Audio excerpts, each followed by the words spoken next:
Good morning, students. Today we are going to learn about functional derivatives of monocarboxylic acids. Monocarboxylic acids का general formula होता है RCOOH. अब हम यहाँ पढ़ेंगे इसके डेरिवेटिव्स. डेरिवेटिव्स क्या होते हैं? जब यहाँ पे जैसे C double bond O OH है, तो अगर हाइड्रोक्सी ग्रुप यहाँ का रिप्लेस हो जाता है किसी अदर ग्रुप से, तो मोनोकार्बोक्सिलिक एसिड के क्या बन जाएंगे? डेरिवेटिव्स बन जाएंगे. अब उन डेरिवेटिव्स क्या क्या होते हैं? एसिड क्लोराइड, अगर क्लोरो ग्रुप से रिप्लेस हो गया है OH ग्रुप, तो हमारे पास क्या बन जाएंगे? एसिड क्लोराइड्स बन जाएंगे. एस्टर्स हैं, एमाइड्स हैं, एनहाइड्राइड्स हैं. अब हम इन सब की स्टडी करते हैं यहाँ. तो सबसे पहले हम देख लेते हैं इनका इंट्रोडक्शन. इंट्रोडक्शन में देखिए तो most important functional derivative of carboxylic acids क्या होंगे? एसिड क्लोराइड्स होंगे यानी RCOCl, एसिड एनहाइड्राइड होंगे, एस्टर्स होंगे एंड एमाइड्स होंगे. अब इनका फॉर्मेशन कैसे होता है कि अगर यहाँ पे replacement of OH part of carboxylic group जो है, अगर वो किससे रिप्लेस होता है? अगर क्लोरो ग्रुप से रिप्लेस होगा तो किसका फॉर्मेशन होगा? एसिड क्लोराइड का. If it is replaced by OC double bond OR group, then anhydride will form. OR group से एल्कोक्सी ग्रुप से रिप्लेस होंगे, then ester are form. And if amino group से अगर रिप्लेसमेंट होता है तो फिर एमाइड्स का फॉर्मेशन हो जाता है. यह इन शॉर्ट में दिखाया हुआ है. This is carboxylic acid and if OH group is replaced by Cl, तो फर्स्ट कॉलम में दिखाया आपको फर्स्ट एसिड क्लोराइड बना है. अगर यहाँ पे एसिलॉक्सी ग्रुप जो है उससे हुआ है तो एसिड एनहाइड्राइड, एल्कोक्सी ग्रुप से हुआ है एस्टर एंड एमिनो ग्रुप से हुआ है तो एमाइड का फॉर्मेशन हो जाता है. अब हम आ जाते हैं structure and nomenclature of acid chloride, acid anhydride, asters, amides and anhydrides. Carboxylic group जो होता है उसके अंदर एक कार्बोनिल ग्रुप होता है और एक हाइड्रोक्सिल ग्रुप होता है. तो स्ट्रक्चर ऑफ कार्बोक्सिलिक ग्रुप यहाँ बताया हुआ है. और जो ये कार्बन होता है, कार्बोक्सिलिक कार्बन जो होता है वो sp2 हाइब्रिडाइज्ड है क्योंकि ये एक डबल बॉन्ड से बॉन्डेड है. तो sp2 हाइब्रिडाइज्ड जो कार्बन होता है इसका बॉन्ड एंगल आपको पता है कितना होता है? 120 डिग्री बॉन्ड एंगल होगा और ज्योमेट्री जो होती है वो प्लेनर होती है. अब इसके डेरिवेटिव्स यहाँ दिखाए हुए हैं. जैसे कार्बोक्सिलिक एसिड के डेरिवेटिव में यहाँ से ये ग्रुप हटेगा, सब्सटीट्यूट हो जाता है किसी जेड ग्रुप के द्वारा, तो ये कार्बोक्सिलिक एसिड डेरिवेटिव्स बन जाते हैं आपके. ये आपको बता ही दिया है. अब हम यहाँ देखते हैं priority of carboxylic acid derivatives. क्या है इसमें स्ट्रक्चर? तो यहाँ देखिए ये इसकी शेप होती है. यहाँ पे एक C double bond O bond है जिसे हम बोल सकते हैं कि इन्हें कार्बोनिल कंपाउंड. कैसे ट्रीट कर सकते हैं? As a carbonyl compound. और एक यहाँ पे CZ बॉन्ड होता है जो कि पोलर बॉन्ड की तरह बिहेव करता है, तब इन्हें हम बोल सकते हैं एज अ एसिल कंपाउंड. जैसे एल्डिहाइड है, एल्डिहाइड और कीटोन जो होते हैं वो दोनों ही हम as a non polar bond की तरह उन्हें बिहेव करेंगे. क्यों? क्योंकि यहाँ पे अगर जेड की जगह यहाँ क्या लगा हुआ है? H, और यहाँ क्या लगा हुआ है कीटोन में? एल्किल, तो इसे हम बोल सकते हैं as a non polar bond. लेकिन अगर ये जेड की जगह Cl ग्रुप लगा हुआ है, ये एसिलॉक्सी ग्रुप लगा हुआ है, एल्कोक्सी ग्रुप लगा हुआ है और एमिनो ग्रुप लगा हुआ है जिनकी इलेक्ट्रॉन नेगेटिविटी कार्बन से ज़्यादा है, तो ये कैसे टर्म होगा? As a polar bond. तो हम इसे पोलर बॉन्ड की तरह ट्रीट करेंगे. अब हम आ जाते हैं इसकी नॉमेनक्लेचर पे. तो एसिल क्लोराइड जो होते हैं इनका IUPAC नॉमेनक्लेचर में हम इन्हें बोलते हैं OL हैलाइड यानी एल्केनॉइल क्लोराइड. तो ये हमारा फॉर्मल क्लोराइड इसका कॉमन नेम है. नाम हो जाता है IUPAC मैथेनॉइल क्लोराइड. इसी तरह से सेकंड है एसिटिल क्लोराइड और इसका IUPAC नेम हो जाता है इथेनॉइल क्लोराइड. ये प्रोपिनॉइल क्लोराइड है और प्रोपेनॉयल, ध्यान आपको ये देगा, यहाँ पे हम बोल रहे हैं ऑयल और वैसे होता है एल्किल प्रोपिनॉइल. ऐसे ही ये ब्यूटाइरिल क्लोराइड इसका कॉमन नेम है और ब्यूटेनॉयल क्लोराइड इसका IUPAC नाम है और ये पेंटेनॉइल क्लोराइड इसका IUPAC नाम है और वैलेरिल क्लोराइड कॉमन नेम है. अब हम एसिड एनहाइड्राइड में आ जाते हैं. एनहाइड्राइड में हम क्या बोलेंगे? जो भी एसिड का IUPAC नेम होगा पहले हम वो बोल देंगे और साथ में उसके पीछे हम एनहाइड्राइड सफिक्स लगा देंगे क्योंकि ये आपका एनहाइड्राइड है जिसका कॉमन नेम होता है एसिटिक एनहाइड्राइड. IUPAC नेम हम बोलेंगे इथेनॉइक एनहाइड्राइड. ये आपका सक्सिनिक एनहाइड्राइड होता है, पर यहाँ पे बीच में कार्बन कार्बन के बीच में एक बॉन्ड और होगा. सक्सिनिक एनहाइड्राइड है, इसे ब्यूटेन डायोइक एनहाइड्राइड बोल देते हैं. This is phthalic anhydride, it's common name है. और वैसे हम इसका IUPAC नाम बोलेंगे ऑर्थोबेंजीन ऑर्थोबेंजीन डाइओइक एनहाइड्राइड। अब हम आ जाते हैं एसिड एस्टर्स पे।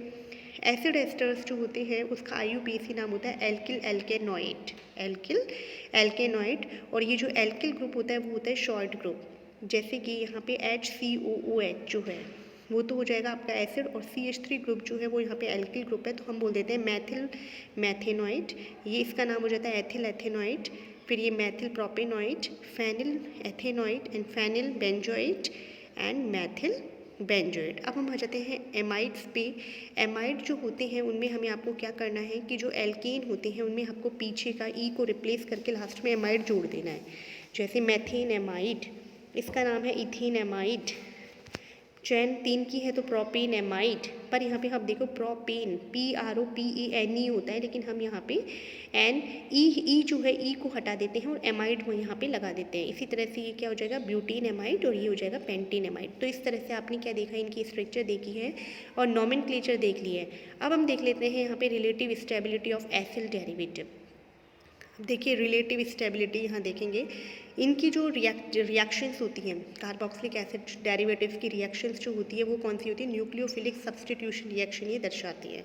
अब हमें ये देखना है कि कौन सबसे ज़्यादा फास्ट न्यूक्लियोफिलिक सब्स्टिट्यूशन दर्शाता है।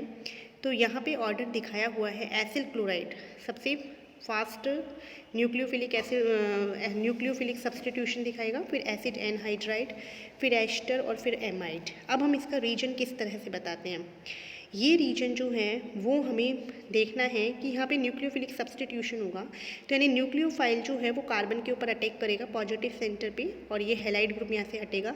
तो अब आपको ये देखना है कि जितना ज़्यादा कार्बोनिल कार्बन के ऊपर फॉर्मल चार्ज यानी कि पॉजिटिव जो फॉर्मल चार्ज है वो जितना ज़्यादा इंक्रीज़ होगा उतना ही ज़्यादा ये ज़्यादा रिएक्टिव होगा। तो अब हमें ये देखना है कि जो सब्स्टिट्यूएंट जो लगा हुआ है जेड ग्रुप लगा हुआ है उसकी इलेक्ट्रॉन अट्रैक्टिंग पावर या इलेक्ट्रॉन रिलीजिंग पावर के आधार पे ही हम इसे बता सकते हैं। तो जो सब्स्टिट्यूएंट ग्रुप हैं जैसे एसिड क्लोराइड है, एसिड एनहाइड्राइड है, इनकी क्या टेंडेंसी होती है कि विड्रॉ करने की, इलेक्ट्रॉन को विड्रॉ करने की फ्रॉम द कार्बोनिल कार्बन, तो जिसकी वजह से ये कार्बोक्सिलिक एसिड से ज़्यादा रिएक्टिव हो जाते हैं। जैसे एसिड क्लोराइड है, एसिड क्लोराइड के अंदर क्या होता है कि ये जो क्लोरो ग्रुप है इलेक्ट्रॉन नेगेटिव ग्रुप है, तो इसकी वजह से ये इलेक्ट्रॉन को खींचेगा और कार्बोनिल कार्बन के ऊपर जो पॉजिटिव चार्ज होता है वो और ज़्यादा इंक्रीज़ हो जाता है। एनहाइड्राइड वाला ग्रुप जो है इसमें भी यही केस पाया जाता है कि ये इलेक्ट्रॉन को विड्रॉ करते हैं। बट एस्टर और एमाइड में जो ऑक्सीजन होता है इनके ऊपर क्या है लॉन पेयर होता है और इनकी टेंडेंसी होती है इलेक्ट्रॉन को रिलीज़ करने की। तो इलेक्ट्रॉन रिलीज़ करने की टेंडेंसी होने की वजह से ये लेस रिएक्टिव हो जाते हैं, एस्टर और एमाइड जो होते हैं वो लेस रिएक्टिव हो जाते हैं। तो इसी वजह से इसका रिएक्टिविटी ऑर्डर जो है इस क्रम में है कि सबसे ज़्यादा हाईली रिएक्टिव हो गया एसिड क्लोराइड, फिर एसिड एनहाइड्राइड, फिर एस्टर और फिर एमाइड। अब हम the reactivity of carboxylic acid derivative can be explain in details as, अब हम डिटेल में पढ़ते हैं। सबसे पहले हम देख लेते हैं एसिड क्लोराइड का कि the electron withdrawing inductive effect, कौन सा इफेक्ट होता है इसके अंदर, इलेक्ट्रॉन विड्रॉइंग इंडक्टिव इफेक्ट यानी -I इफेक्ट होता है of N acid chloride is not stabilised bye electron pair donation. तो यहाँ पे electron withdrawing inductive effect chlorine का होने की वजह से इसे ज़्यादा इलेक्ट्रोफिलिक बना देते हैं, यानी कि कार्बन के ऊपर क्या आ जाता है ज़्यादा कार्बोनिल कार्बन के ऊपर पॉजिटिव फॉर्मल चार्ज जो होता है वो ज़्यादा इंक्रीज़ हो जाता है, जिसकी वजह से ये न्यूक्लियोफिलिक एसिड सब्स्टिट्यूशन की तरफ ज़्यादा रिएक्टिव हो जाते हैं।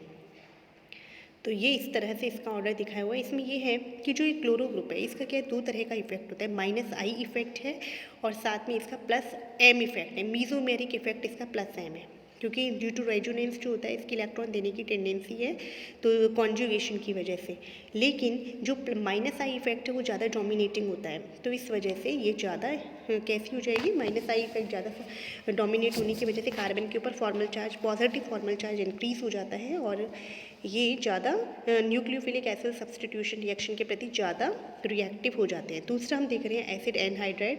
ऐसे ही एसिड एनहाइड्राइड के अंदर क्या होता है जो कार्बोनिल कार्बन होता है वो स्टेबिलाइज्ड हो जाता है by the electron donation then acid chloride. Acid chloride की तुलना में इलेक्ट्रॉन डोनेशन वाला इफेक्ट जो होता है वो ज़्यादा स्टेबिलाइज्ड इफेक्ट होता है यहाँ पे, क्योंकि कॉन्जुगेशन जो हो रहा है वो यहाँ पे ज़्यादा हो रहा है, कॉन्जुगेटिंग फॉर्म्स यहाँ ज़्यादा बनेगी।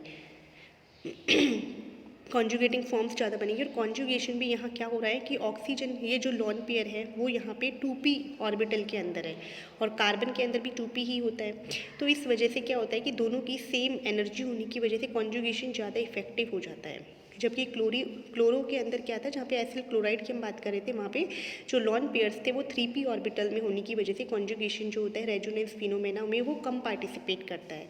तो इस वजह से इसकी क्या हो जाती है कि एसिड एनहाइड्राइड जो होते हैं वो कंपैरेटिवली एसिड क्लोराइड की तुलना में क्या हो जाते हैं, थोड़े कम रिएक्टिव हो जाते हैं। अब हम देखते हैं ईस्टर्स। ईस्टर्स के अंदर क्या होता है, the carbonyl group of ester is stabilized more effectively by electron pair of oxygen than acid anhydride. तो यहाँ पे एसिड एनहाइड्राइड की तुलना में ऑक्सीजन की लॉन पेयर की वजह से इसमें रेजोनेंस इफेक्ट ज़्यादा मोर डोमिनेटिंग होता है। तो इसकी वजह से इस न्यूक्लियोफिलिक सब्स्टिट्यूशन की टूवर्ड्स ये एसिड एनहाइड्राइड की तुलना में थोड़े कम रिएक्टिव हो जाते हैं। यही केस हम एमाइड्स के अंदर भी देखते हैं। एमाइड्स जो होते हैं वो इन चारों में से सबसे कम रिएक्टिव होते हैं। क्यों?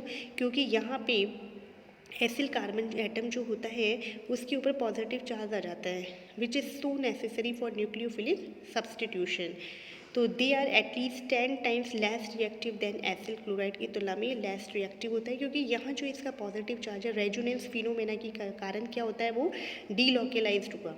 रेजोनेंस फिनोमेना की वजह से डीलोकेलाइज जो चार्ज है वो क्या है, कार्बन पे एक में तो प्लस चार्ज है और एक में क्या है, नाइट्रोजन के ऊपर प्लस चार्ज आ गया है। आप इसकी लास्ट वाली स्ट्रक्चर देखिए।